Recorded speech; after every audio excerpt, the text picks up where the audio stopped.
Hello friends, welcome to டி7 தமிழ். இந்த வீடியோவில் நம்ம இதை பற்றி பார்க்க போகிறோம்னு பார்த்தீங்கன்னாக்கா, ஜியோ வாடிக்கையாளர்களுக்கு ஒரு அதிரடியான அறிவிப்பை வந்து பார்த்தீங்கன்னா அம்பானி அறிவிச்சிருக்காங்க. அது என்ன அறிவிப்பு அப்படின்றத பார்க்கறதுக்கு முன்னாடி நம்ம சேனலை நீங்கள் இன்னும் சப்ஸ்கிரைப் பண்ணலாம், சப்ஸ்கிரைப் பண்ணிட்டு கூடவே இருக்க பெல் ஐக்கனையும் சேர்த்து கிளிக் பண்ணிடுங்க. அப்போ தான் நம்ம போடக்கூடிய ஒவ்வொரு தகவலையும் நீங்கள் மிஸ் பண்ணாமல் பார்க்கலாம். வாங்க நம்ம வீடியோவில் இருக்கலாம்.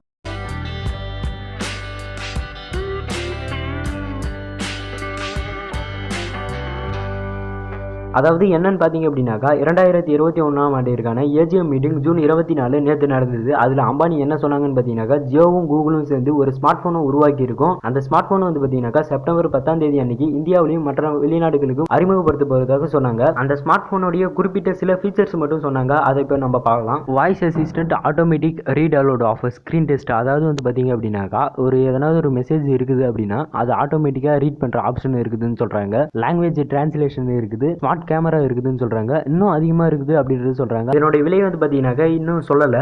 ஆனா மக்கள் நினைக்கிறதோட இந்த ஸ்மார்ட் போன் வந்து பாத்தீங்கன்னாக்கா ரொம்பவும் கம்மியான விலையில இருக்கும் அப்படின்றது சொல்லியிருக்காங்க. ஜியோனுடைய நோக்கம் என்ன பாத்தீங்க அப்படின்னாக்கா 2G இருந்து 4Gக்கு எல்லாரும் மாத்தணும் அப்படின்றது அம்பானி குறிப்பிட்டு சொன்னாங்க. அதுக்கடுத்தது அம்பானி என்ன சொன்னாருன்னு பாத்தீங்க அப்படின்னாக்கா, நாடு முழுவதும் 4G நெட்வொர்க்கு பிறகும் 4G ஸ்மார்ட் போனை வாங்க முடியாம 300 மில்லியன் பேர் வந்து பாத்தீங்கன்னாக்கா 2G நெட்வொர்க்கை இன்னும் யூஸ் பண்ணிட்டு இருக்காங்க. ஜியோ போன் நெக்ஸ்ட் மூலமா வந்து பாத்தீங்கன்னாக்கா ரிலையன்ஸ் ஜியோ அதை மாற்றுவது நோக்கமாக கொண்டுள்ளது அப்படின்னு அம்பானி சொன்னாரு. அவ்வளவுதான் ஃப்ரெண்ட்ஸ், இந்த வீடியோ முடிஞ்சது. இந்த வீடியோ உங்களுக்கு பிடிச்சிருந்ததுன்னா உங்க நண்பர்களுடன் ஷேர் பண்ணிக்கங்க. மேலும் இது போன்ற வீடியோக்களை பார்க்கணும் அப்படின்னாக்க நம்ம சேனலை சப்ஸ்கிரைப் பண்ணிடுங்க. தேங்க்யூ.